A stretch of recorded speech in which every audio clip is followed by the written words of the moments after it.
ಸಾಮರ್ಥ್ಯವನ್ನು ಖ್ಯಾತಿಯನ್ನು ನಾನು ಇದುವರೆಗೆ ಉಳಿಸಿಕೊಂಡಿದ್ದೇನೆ. ಆಗ ನೀವೆಲ್ಲ ಇದ್ದೀರಲ್ಲ, ನಾನು ಎದ್ದಿದ್ದೇನೆ, ಪ್ರಶ್ನಿಸ್ತೇನೆ. ಯಾರು ಪೀಠ ಪಕ್ಕವಯ್ಯ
ಈ ರಾಜಾದಿರಾಜರನ್ನೆಲ್ಲ ಕಡೆಗಳಿಸಿ ಗೋಪಾಲ ಸುರುವಿಗೆ ಪೂಜಾಕರ ಪೀಠ ಕೊಟ್ಟೆ ಅಲ್ವಾ? ಯಾಕೆ ಕೊಟ್ಟೆ?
ಈ ಸಮಸ್ಯೆಗೆ ಪರಿಹಾರ ಕೊಡಬೇಕು.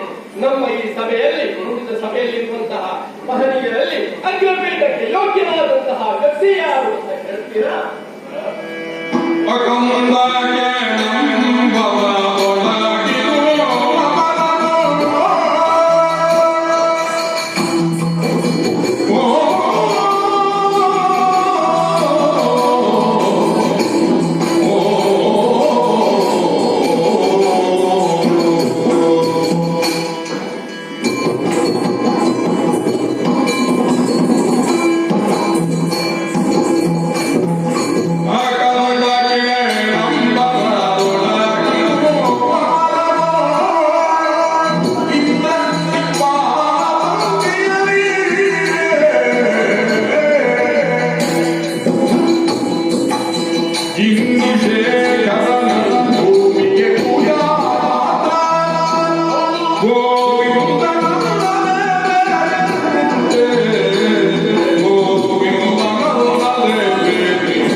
ರಾಜಸಿಂಹಾಸನದಲ್ಲಿ ಅಗ್ರಪೀಠವನ್ನು ಅಲಂಕರಿಸುವುದಕ್ಕೆ ಯೋಗ್ಯತಾವಂತರು ಯಾರಿದ್ದಾರೆ ಎನ್ನುವ ಪ್ರಶ್ನೆಯನ್ನು ಮುಂದಿಟ್ಟಿದ್ದೆ.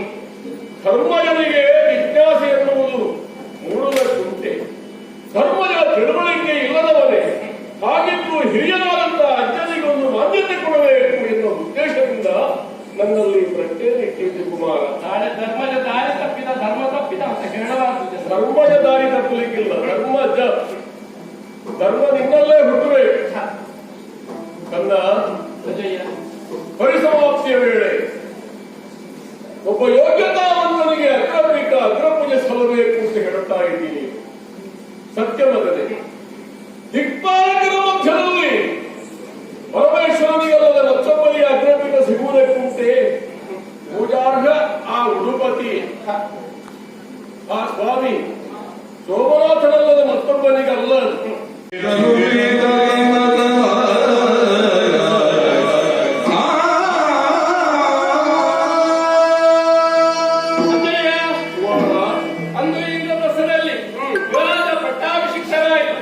ನಾನು ನೆನೆದಂತ ಮೇಲೆ ಇಲ್ಲಿಗೆ ಒಂದು ಬಾರಿ ದೇವರ್ಷಿಗಳಾದಂತಹ ನಾರದರ ಆಗಮನವಾಯಿತು. 3 ಲೋಕಗಳನ್ನು ಸುತ್ತಿ ತಮ್ಮನಾದಂತಹ ಕಲ್ಯಾಣ ಕಾರ್ಯಕ್ರಮಗಳನ್ನು ಅಲ್ಲಲ್ಲಿ ಮಾಡುತ್ತಾ ಹೋಗುತ್ತಿರುವಂತಹ ಅವರನ್ನು ಆತಿಥ್ಯ ಮಾಡಿದಾಗ ಅವರದ್ದಾದಂತಹ ಮುಖದಲ್ಲಿ ಖೇದವೊಂದನ್ನು ಕಂಡು ಕಾರಣವನ್ನು ಅರಿವಿದೆ. ಅದಕ್ಕೆ ಅವರು ಕೊಟ್ಟಂತಹ ಉತ್ತರವನ್ನು ಕೇಳಿದಾಗ ಮಾತ್ರ ನನ್ನ ಮನಸ್ಸಿನಲ್ಲಿಯೂ ಕೂಡ ನೋವಿನ ಬೀಜ ಬಿತ್ತಿದ ಹಾಗಾಯಿತು. ಹಿಂದೆ ಈ ಪ್ರಪಂಚದಲ್ಲಿ ಆಗಿ ಹೋದಂತಹ ನಳ ನೌಷಧೆ ಮೊದಲಾದಂತಹ ಚಕ್ರವರ್ತಿಗಳಿಗೆ ಆ ಸ್ವರ್ಗದಲ್ಲಿ ಅವರ ಯೋಗ್ಯತೆಗೆ ತಕ್ಕುದಾದಂತಹ ಪೀಠವು ವಾಸನೆ ಸಿಕ್ಕಿದೆ ಅಂತೆ, ಮನ್ನಣೆ ದೊರೆತಿದೆ ಅಂತೆ. ಆದರೆ ನನ್ನ ಅಯ್ಯನಾದಂತಹ ಪಾಂಡು ಚಕ್ರವರ್ತಿಗಳು ಮಾತ್ರ ಅಂತಹ ಮನ್ನಣೆಗೆ ಪಾತ್ರರಾಗಿಲ್ಲ, ಅವರಿಗೆ ಸರಿಯಾದಂತಹ ಸ್ಥಾನ ಸಿಗಲಿಲ್ಲ ಎಂಬಂತಹ ವಿಚಾರವನ್ನು ಹೇಳಿದಾಗ ನಾನು ನೊಂದುಕೊಂಡೆ. ಆದರೆ ಅದಕ್ಕೆ ಪರಿಹಾರಯುತವಾಗಿ ಪಾದರಾಡನೆ ಸೂಚಿಸಿದ ಹಾಗೆ ರಾಜಸೂಯಾರ್ಪಣವನ್ನು ಮಾಡಬೇಕು. ಈ ಗರೆಯಲ್ಲಿರುವಂತಹ ಗರೆಯದಿಬ್ಬರಿಗೆ ಅಸೂಯೆ ಆಗುವ ರೀತಿಯಲ್ಲಿ ಅಂತಹ ಯಾಗವೊಂದನ್ನು ಮಾಡಿದರೆ ಅಲ್ಲಿಂದ ಇವರಿಗೆ ಸರಿಯಾದಂತಹ ಸ್ಥಾನ ಸಿಗುತ್ತದೆ ಎಂಬುದಾಗಿ ಹೇಳಿದರು. ಅವರ ಅಂಬೋಳವನ್ನು ಶಿರದಲ್ಲಿ ಧರಿಸಿಕೊಂಡು ರಾಜಸೂಯ